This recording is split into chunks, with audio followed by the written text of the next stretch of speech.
अभी illustration, discuss the taxability और otherwise of the following in the hands of the recipient under section 56 subsection 2 clause 10 of the income tax act 1961. Akhil HUF received rupees 75,000 in cash from a niece of Akhil, that is daughter of Akhil's sister. Akhil is the कर्ता of HUF. अभी इसका बताइए कि क्या लगता है आपको. अभी HUF में मैंने कहा था, अभी जस्ट पॉइंट हुआ कि कितना HUF के किसी भी मेंबर से मिला हो, तो सेम वाइज HUF के किसी भी मेंबर से मिला हो तो एग्जाम्प्ट हो जाएगा. लेकिन यहाँ पे क्वेश्चन आपको ध्यान से पढ़ना पड़ेगा. Akhil HUF receive rupees 75,000 in cash from niece of Akhil. Niece यानी जो अखिल की बहन है उसकी बेटी. Akhil is the karta of HUF. अभी अखिल करता है, उसकी बहन मेंबर होगी लेकिन उसकी बेटी मेंबर नहीं है. अभी मैं कैसे बोल रहा हूँ कि हम अज्यूम कर रहे हैं, क्योंकि क्या होता है मेंबर बनने के लिए इंडिविजुअल को हक होता है. जैसे कि अभी एक इंडिविजुअल है तो उस इंडिविजुअल के भाई बहन, उसके माँ बाप, उसके बच्चे मेंबर बनते हैं. लेकिन इंडिविजुअल के भाई बहन, उनके बच्चे, भाई बहन तो बनते ही है मेंबर, लेकिन उनके बच्चे नहीं मेंबर बनते हैं. इसीलिए इसमें टैक्सेबल हो रहा है. 75,000 मिला है, पूरा टैक्सेबल होगा, और 50,000 के ऊपर ही मिला है, और ये नॉन रिलेटिव हो गई, इसीलिए ये नॉन रिलेटिव है तो टैक्सेबल होगा. अब ये 75,000 है यानी 50,000 से ज़्यादा दिए तो पूरा टैक्सेबल हो जाएगा. अगर 50,000 से कम दी होती यानी 45,000, 49,000 कितना भी दी होती तो ना टैक्सेबल हो जाएगा. इसलिए अब इसको टैक्सेबल कर दिया गया है.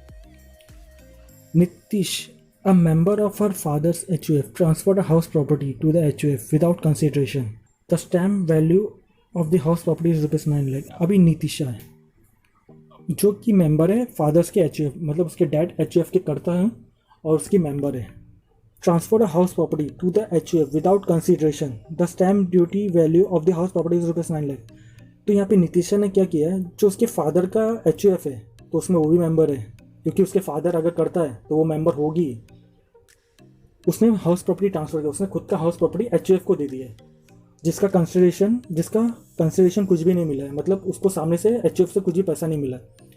लेकिन अगर स्टैम्प ड्यूटी की वैल्यू माना जाए तो वो 9 लाख की प्रॉपर्टी थी, तो उसको टैक्सेबल होगा कि नहीं? टैक्सेबल नहीं होगा. क्यों नहीं होगा? Immovable property received without consideration by a HUF from its relative is not taxable under section 56 subsection 2 clause 10. Since Nitisha is a member of the HUF, she is a relative of the HUF. However, income such asset would be included in the hands of Nitisha under. अभी मैं वापस बता देता हूँ. अभी HUF से कुछ भी प्रॉपर्टी या पैसा ट्रांसफर हुआ हो मेंबर से तो कुछ फर्क नहीं पड़ता, वो टैक्सेबल नहीं होता. ये आप समझ गए? तो इसमें लास्ट पॉइंट में ये लिखा था मैंने कि अगर उस हाउस प्रॉपर्टी से अगर कुछ इनकम आ रहा है, जैसे इनकम फ्रॉम हाउस प्रॉपर्टी में अगर HUF वालों ने उसे रेंट पे दे दिया और उससे इनकम आ रहा हो तो वो नितिशा को टैक्सेबल होगा. हाउस प्रॉपर्टी ट्रांसफर किया वो टैक्सेबल नहीं होगा, क्योंकि वो तो मेंबर है, मेंबर HUF को ट्रांसफर कर सकते हैं. अब mister Akshat receive 100 shares of A limited from his friend as a gift on occasion of his 25th marriage anniversary. The fair market value on that date was rupees 100 per share. He also received jewelry worth rupees 45,000 fair market value from his nephew on the same date. अभी देखिए mister अक्षत है, उनको 100 shares मिल रहे हैं limited के friend से मिल रहे हैं उनकी मैरिज एनिवर्सरी पे. मैरिज एनिवर्सरी देखिए एग्जाम में हमें बताया गया था कि अगर शादी के दिन मिल रहा है कुछ भी पैसा या प्रॉपर्टी तो टैक्सेबल नहीं है. मैं आपको वापस दिखा देता हूँ. Non-applicability of section 56 subsection 2 clause 10. However, any sum of money or value of property received in the following circumstances would be outside the ambit of section 56 subsection 2 clause 10 from any relative or on the occasion of marriage of the individual. अब marriage पे अभी marriage anniversary का नहीं count किया जाएगा या फिर सगाई का काउंट नहीं किया जाएगा, तो उस पर जो भी कुछ मिलेगा प्रॉपर्टी या पैसा टैक्सेबल हो जाएगा. अभी यहाँ पे फ्रेंड भी कवर नहीं किया है. रिलेटिव से मिलता तो टैक्सेबल नहीं होता, क्योंकि रिलेटिव से कभी भी मिले टैक्सेबल नहीं है.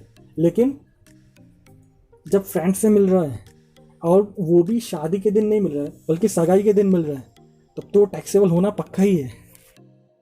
तो 100 शेयर्स जो मिले हैं A लिमिटेड के, जिसकी फेयर मार्केट वैल्यू तो 100 पर शेयर, तो 100 इंटू 100 10,000. इसके साथ और भी है. He also receive jewellery worth rupees 45,000 from his nephew on the same day. अभी नीफ्यू का मतलब क्या है? भांजा. और भांजा रिलेटिव में कवर नहीं होता है. अब रिलेटिव का डेफिनेशन वापस देखोगे तो मैंने कहा है लीनियन असेंडेंट और Linnean descendant of the individual और द स्पाउस. लीनियन असेंडेंट का मतलब है इंडिविजुअल के माँ बाप, उनके माँ बाप, या स्पाउस के माँ बाप, उनके माँ बाप. लीनियन डिसेंडेंट का मतलब है इंडिविजुअल के बच्चे और उनके बच्चे, इंडिविजुअल और स्पाउस के बच्चे, उनके बच्चे. ऐसा दिए, तो इसमें इसीलिए उसको टैक्सेबल हो जाएगा। भले वो 45,000 है, मतलब 50,000 से कम है, उसको टैक्सेबल हो जाएगा। और ये शेयर्स के अमाउंट जो 10,000 आए थे और ये 45,000 ज्वेलरी, दोनों मिला के 50,000 से पार होते हैं। शेयर्स मूवेबल प्रॉपर्टी है और ज्वेलरी मूवेबल प्रॉपर्टी, इसमें दोनों का मिला के 50,000 के ऊपर होता है, तो पूरा टैक्सेबल हो जाएगा। As the provision of section 56 sub section 2 clause 10, in case of the aggregate fair market value of property other than immovable property received without consideration exceed rupees 50,000, the whole of the aggregate value shall be taxable. In the case of aggregate fair market value, value of shares rupees 10,000 and jewelry rupees 45,000 exceed 50,000. Hence, the entire amount of rupees 55,000 shall be taxable.